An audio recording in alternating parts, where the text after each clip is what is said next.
Hello everyone, welcome to my video, thank you for dropping by. In this video, I will give you step by step on how to change your Facebook Marketplace cover photo and profile picture.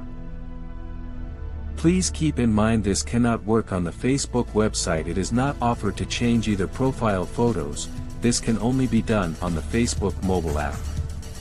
First step, at the upper right corner, tap on the 3-line menu icon. Second step is to click Marketplace shortcut. Third step is to click upper right user profile icon. Then look at the top blue link, View Marketplace Profile under Profile Picture.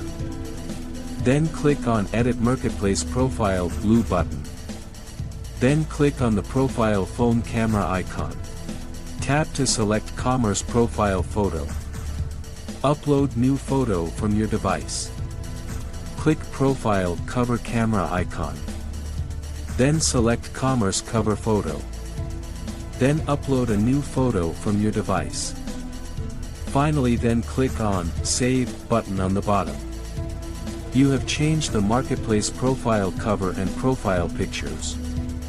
Thank you for watching. I hope you found this video helpful. Please share and like this video with your friends and family to keep your Facebook Marketplace profile and cover photo updated.